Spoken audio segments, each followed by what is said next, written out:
Bine v-am găsit! Deci tema de astăzi este o întrebare. Prostul care se iluminează devine brusc deosebit de inteligent? Și o întrebare de 10 puncte roșii. Prostul care se iluminează devine foarte inteligent instant odată cu iluminarea sa? Iluminarea, din punctul unora de vedere, este trecerea de la inconștiență la conștiență, din întuneric către lumină, de la prostie la înțelepciune. Este văzută ca o creștere. În alte puncte de vedere, iluminarea reprezintă un proces care nu are de a face cu inteligența. Există însă și o iluminare perceptivă și una privind înțelegerea, conștientizarea. Problematica iluminării este foarte complexă, de aceea este și dificil de înțeles.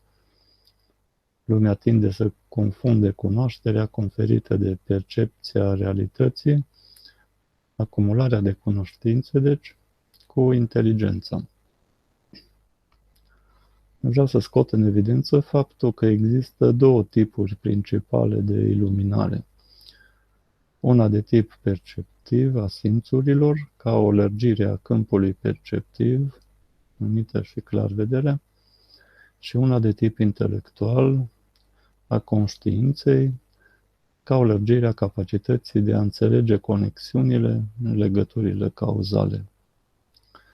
Iluminarea perceptivă se poate prezenta ca o percepție extrasenzorială a substratului energetic al lumii materiale, iar acest substrat apare ca fiind luminos, constituit din energie luminoasă.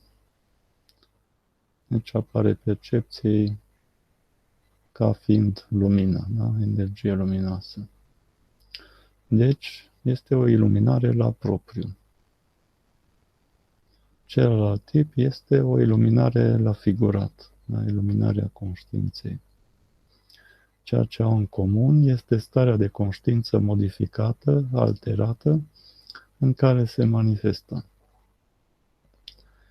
O stare de transă poate conferi ambele tipuri de iluminare, dar cea perceptivă, de regulă, survine mai rapid, mai ușor. Exemplu elocvent. M-am lovit și eu puțin, ca și alți oameni care au dobândit clarvederea, ca iluminarea perceptivă, de următoarea problemă. Percepi ceva, puteai percepe, dar pur și simplu nu poți înțelege, interpreta semnificația a ceea ce percepi. Acesta este un lucru important, un lucru esențial de înțeles. Nu ajunge să vezi mai mult, mai clar, căci simpla extindere a percepției nu-ți conferă în mod automat și înțelegerea a ceea ce percepi.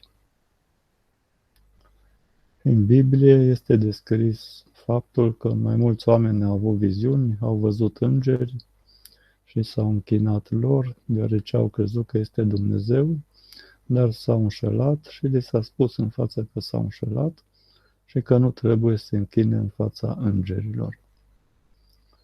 Aceeași modalitate de a greși este prezentă și în perioada contemporană, în cazul unor inițiați clarvăzători sau clarvăzători, oameni deveniți clarvăzători accidental, să zicem, nu printr-o inițiere, da? Deci, care văd prin clarvedere. Ei afirmă că sunt iluminați deoarece percep ceea ce altora le este ascuns, dar și ei se înșeală deseori când încearcă să interpreteze logic semnificația lucrurilor percepute prin clarvedere, da? Clarvederea mai este numită și vederea spirituală. Iluminarea este un proces și, ca orice proces, în funcție de condiții, se poate dezvolta în timp, în trepte și niveluri succesive, dar la un moment dat se poate declanșa brusc un salt evolutiv de neprevăzut care poate fi surprinzător, șocant. Regula este dată de dezvoltarea lentă în timp, dar excepțiile întăresc regula. Din acest punct de vedere, adepții unui sistem inițiatic trebuie să fie pregătiți din timp, psihologic, pentru a nu suferi un șoc psihic destabilizator în cazul în care saltul se va produce. Faptul că șocul poate fi periculos din punct de vedere psihic o relatez chiar din propria experiență. Când ești luat prin surprindere, nepregătit de ceva cu totul nou, șocul psihic poate fi destul de greu de gestionat. Cu cât ești mai puțin pregătit, cu atât mai greu îți va fi să gestionezi șocul. Pregătește-te deci teoretic pentru orice experiență practică pe care dorești să o viețuiești în măsura în care poți. Cultivă-ți totdeauna în permanență stăpânirea de sine și puterea de concentrare. Învață metode de gestionare și control a stărilor emoționale. Asta făceau și fac toți adepții în toate sistemele inițiatice serioase. Când vei fi pregătit astfel să-ți menții mintea și sufletul sub control, indiferent de ceea ce s-ar întâmpla în jurul tău, vei fi pregătit și pentru a experimenta clarvederea în siguranță. Este greu de înțeles pentru cel ce nu a experimentat încă. Mulți cred că înțeleg fără să fie experimentat, dar se înșală și se avântă inconștienți cu capul înainte. Povestită sumar, experiența poate părea banală și insignifiantă, poate părea ușor de înțeles și asimilat. Trăirea povestită de altul poate părea simplă și ușor de gestionat.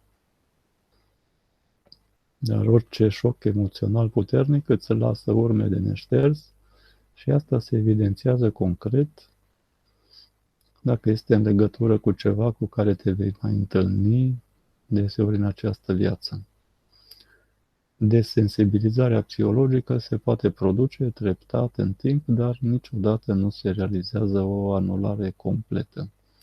Memoria nu se poate șterge complet.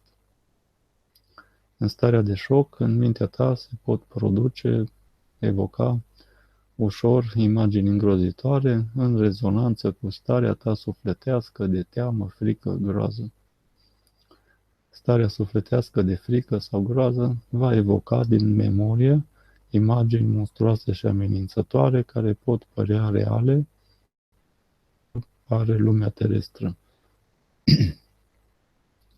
În cazul meu, mai special, eu eram prins într-o altă lume în care am intrat treptat, conștient, în câteva minute și din care am crezut că nu mai pot scăpa, deoarece nu o mai percepeam deloc pe cea terestră și nici măcar corpul fizic omenesc atât de obișnuit și familiar nouă oamenilor. Perspectiva rămânerii blocat într-o altă lume, necunoscută, întunecată, în compania unor ființe percepute ca niște umbre întunecate, lipsit până și de corpul tău familiar, într-o stare de plutire, poate fi o experiență cu adevărat tulburătoare. Cel bine pregătit va putea întâmpina experiența cu un surâs pe buze, probabil. Dar focalizarea atenției, amintirea, memoria și voința puternică te pot ajuta în asemenea cazuri. Eu, pentru câteva clipe, uitasem de unde vin, cine am fost înainte de a intra acolo, ne simțeam că s-a intrat trecut cu totul. Deci uitasem chiar și unde trebuie să mă întorc la realitate. Deci desprinderea a fost atât de mare, încât efectiv pierdut cu totul contactul cu această realitate, ca și cum am fost acaparat treptat, dar la un moment dat eram acaparat total de acea altă realitate. Da? Căci acolo era într-adevăr o altă realitate. Dacă nu mi-aș fi putut aminti, aș fi rămas blocat acolo mental, neștiind unde trebuie să mă întorc. Dacă te pierzi din astfel de experiențe, poți să rămâi pierdut. Dacă nu-ți poți comuta atenția de la acea lume care te poate atrage și fascina, da? Și care ți este totodată și oarecum familiară, cum ai putea reveni? Cunosc cazuri concrete în care oamenii au rămas astfel captivi, neputincioși, neînțelegând ce se întâmplă cu ei. Au fost internați ulterior în spitale de boli mentale și tratați cu sedative în special.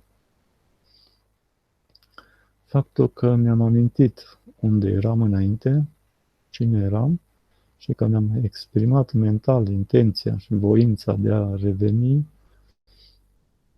adică aici, în această realitate, în amintirea mea, m-a ajutat să revin. Simțeam că pot rămâne acolo dacă vreau, dacă nu îmi exprimam intenția și voința de a reveni.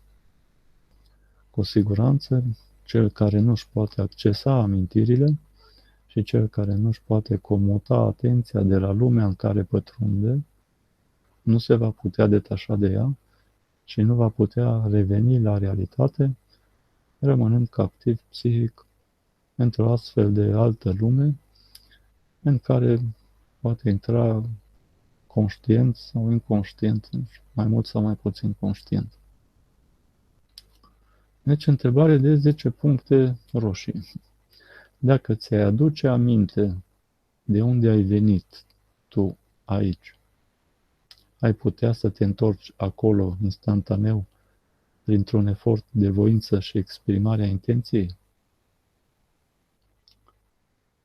Cine își aduce aminte de unde a venit aici, în această lume de amnezici?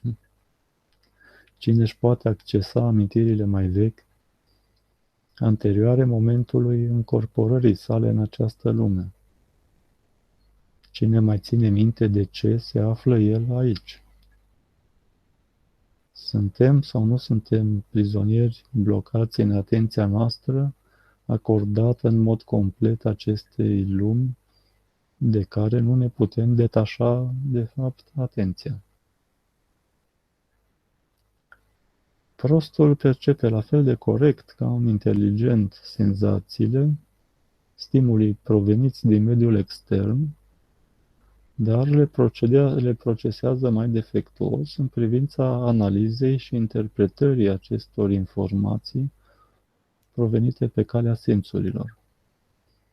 El percepe și observă ce se întâmplă cu el, dar nu înțelege prea bine implicațiile proceselor și evenimentelor care au loc. Prostul procesează defectuos informația provenită prin simțuri. Capacitatea sa de procesare este mai limitată, deci blocată, decât a inteligentului. Oamenii judecă prin comparație și au sisteme de relaționare diferite, ceea ce conferă aparența relativității, căci totul pare relativ când privești din sisteme de referință diferite. Așadar, ca exemplu, un prost între foarte proști poate fi considerat deștept. Deci, este mai deștept decât ceilalți foarte proști. Un prost între proști poate părea normal, un om obișnuit pentru ceilalți proști. Un prost între oameni foarte inteligenți sare rapid în ochi și pare anormal, subevoluat, subdezvoltat, așa mai departe.